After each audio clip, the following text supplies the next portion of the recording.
मध्य प्रदेश के छतरपुर विधानसभा चंदला के पूर्व विधायक आरडी प्रजापति से पहला शब्द न्यूज की खास मुलाकात। देखिए क्या कुछ कहा और क्या है आगे की रणनीति, हमारे सह संपादक पहला शब्द न्यूज चैनल किशोरी श्रीवास के साथ।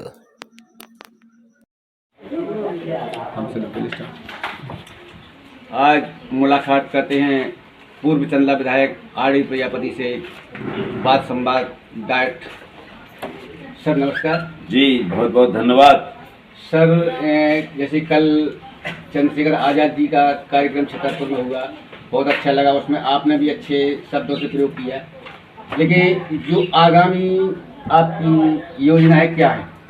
हमारी योजना ये है कि जिसकी जितनी संख्या भारी उसकी उतनी हिस्सेदारी। मेन चीज़ है मैं हिस्सेदारी का।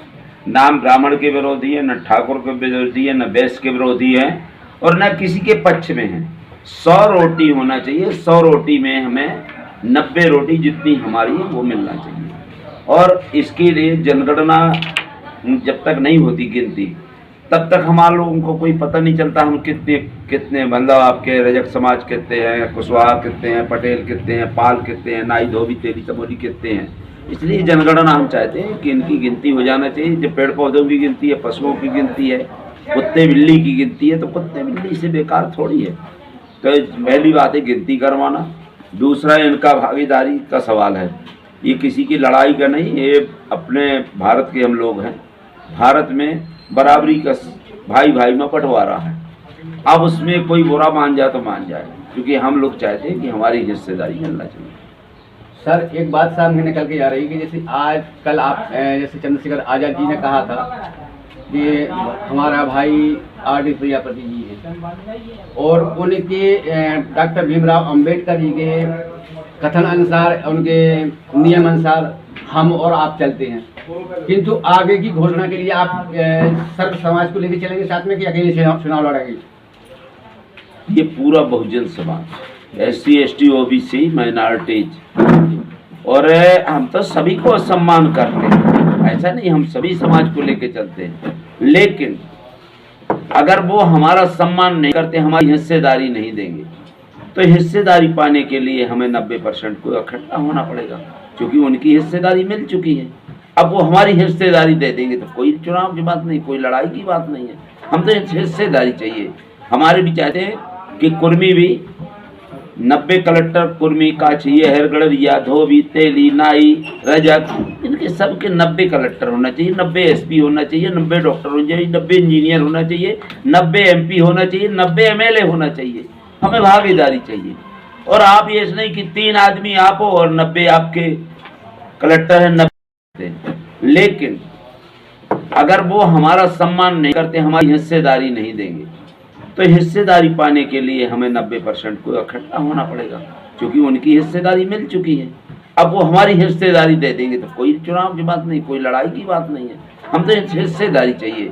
हमारे भी चाहते हैं कि कुर्मी भी 90 कलेक्टर कुर्मी का चाहिए, हरगढ़िया, धोबी, तेली, नाई, रजक, इनके सबके 90 कलेक्टर होना चाहिए, 90 SP होना चाहिए, 90 डॉक्टर होना चाहिए, 90 इंजीनियर होना चाहिए, 90 MP होना चाहिए, 90 MLA होना चाहिए।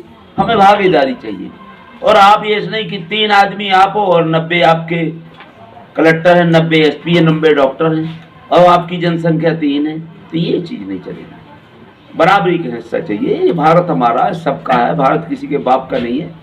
ये भारत के सब आदमी को मौलिक अधिकार है। एक पिता, जैसे हमारी माँ भारत माँ कहते हैं, भारत माँ अगर हमारा है तो आकाश पाताल ये हमारी पूरा माँ है और ये हमारा देश है। तो देश में बराबरी का हिस्सा चाहिए। जैसे कि सर अभी पूर्व में बागेश्वर धाम के धीरेन्द्र शास्त्री के भाई ने एक हरिजन परिवार पर अत्याचार किया, गोलीबारी दिखाई, तो उसके लिए आपने हर संभव प्रयास किया कि आपका समाज के प्रति क्या अभाव रहेगा? देखिए, तो जो हिंदू राष्ट्र बनाने वाले हैं, और जब अपने गांव की दलित की बेटी को स्वतंत्र शादी नहीं करने दे रहे और उनके घर में जाकर के कट्टा चलाना, मारपीट करना, दारू पी के या नशा करके, सिगरेट पी करके उनके कपड़े फाड़ देना, उनका मतलब भोजन समाप्त कर देना, तो आप ये तब कहते हैं कि हम कन्याओं का व्यवहार कर रहे हैं और एक दलित कन्या को आपको अपमानित कर रहे हैं। और इसमें आप शास्त्री जी कहते हैं हमें मालूम नहीं है, हमें मीडिया से पता है, विशेष सूत्रों से। तो जब आपका पर्चा फिर कैसे निकालते हो आप? जब वहाँ रहता नहीं, आप बगैर देखे पर्चा निकाल देते, तो पहले तो आपको अपने भाई का पर्चा निकालना चाहिए। जो टॉर्च बता रहे हो आप, रिवॉल्वर को या पिस्टल को आप टॉर्च बता रहे हो, तो शंका तो है ही है। और जब आप दूसरों को कहते हो कि भाई डीएनए टेस्ट कराओ, तुम ये गंदी चीज़ें करते हो, तो पहले अपने घर का ही डीएनए टेस्ट कराना चाहिए। पहले मैं पाक साफ हो तो दूसरा कर। इसलिए उनका ये घिनौना काम है। और पूरे ऐसे मतलब पूरे समाज में, सभी समाज में, ब्राह्मण समाज में भी, हर समाज में आक्रोश है कि किसी की बेटी को मान सम्मान में या किसी को गाली गलौज नहीं देना चाहिए, अपमान नहीं करना चाहिए। कन्या कन्या होती है किसी की भी। धन्यवाद भाई साहब, आपसे मिलकर बहुत बहुत धन्यवाद। जी आपका शुभ नाम सर?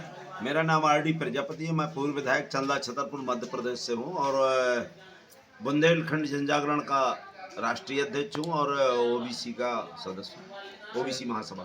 जी आप ओबीसी महासभा के लिए क्या आप योगदान दे रहे हैं आज? ओबीसी महासभा के लिए पूरी जिंदगी लगा दी है मैंने। जो नौजवान साथी है, जिसकी जितनी संख्या भारी उसकी उतनी हिस्सेदारी। वोट हमारा रात तुम्हारा नहीं चलेगा, नहीं चलेगा। और हमारा तो ये है, जनगणना, पिछड़ों की गणना लागू करो वरना कुर्सी खाली करो, मंडल कमीशन लागू करो वरना कुर्सी खाली करो के सिद्धांत पे हम चल रहे हैं। हमें तो 100 रोटी में 90 रोटी जो हमारा भाग है वो हमें मिलना चाहिए। अगर नहीं मिलती है तो हम लोग जो नहीं देंगे उनको हम अपना वोट नहीं देंगे। भाई बेईमानी हमारे साथ करेंगे तो हम उनके साथ बेईमानी नहीं, लेकिन हम अभी तक उनको देते रहे। हमें किसी समाज से मतलब नहीं, ना हम किसी जात के विरोधी, न ब्राह्मण के, न ठाकुर के, न क्षत्रिय के। लेकिन जो हमारा इसमें विरोध करेंगे, हमारी भागीदारी देने में, उसके हम विरोधी हैं। अभी तक नहीं थे। हमने उनको राजा बनाया, विधायक बनाया, संसद बनाया, मुख्यमंत्री, प्रधानमंत्री, कलेक्टर, एसपी, डॉक्टर, इंजीनियर सब बनाए। लेकिन अब उल्टी गंगा बहेगी। अब वो उल्टी गंगा बहेगी। जिस तरह से मछली उल्टी चलती है, स्त्री जो ये बहुजन समाज 90% जस्ट उल्टा चलेगा। अपने विधायक, अपने सांसद, अपना मुख्यमंत्री, अपना प्रधानमंत्री बनाएंगे। और जब अपने इनका प्रधानमंत्री मुख्यमंत्री होगा तो इनका कलेक्टर, इनका एसपी, इनका डॉक्टर, इनकी इंजीनियर, और इनकी गणना हम ये नहीं हमारी गिनती कराते हैं तो हम लोकसभा और विधानसभा में अपनी 90% गिनती कराएंगे। उस दिन इनकी ज़रूरत ही नहीं रहेगी। कुछ लोग गलत पोस्टें करते हैं और आपके जो खिलाफ है, जो शासन प्रशासन भी है, तो कई जैसे आपके घर पर घेराव भी किया था, तो इसके बारे में आप क्या कहना चाहेंगे? अब देखिए, मैंने कन्या का सहयोग करने के लिए घर में आया था, दबिश दी थी, मैंने कोई गलत नहीं किया था। और इसके बाद वो मेरे घर में पहुंचे। अब उनका ये था कि ये दलित कन्या के पास कैसे गए, बागेश्वर धाम के पास कैसे गए। अरे पीड़ित परिवार से मिलने गया था, कोई मैं डकैती चोरी नहीं गया था। तो मेरे घर में 1000 बीएसएफ के जवान, 2 वर्ज्य वाहन पुलिस के, और आपके पूरे टीआई, एसपी, एडिशनल एसपी सब गए थे। और उसमें अवैध हथियार रखे थे, वो आपके आरडीएक्स अलग से विस्फोटक सामग्री रखी थी, मादक पदार्थ रखे थे, करोड़ों रुपए रखे थे, विदेशी मुद्रा रखी थी। वो मेरे घर में ले जाकर रखने वाले थे और रख करके मेरी ही बंदूक को मुझे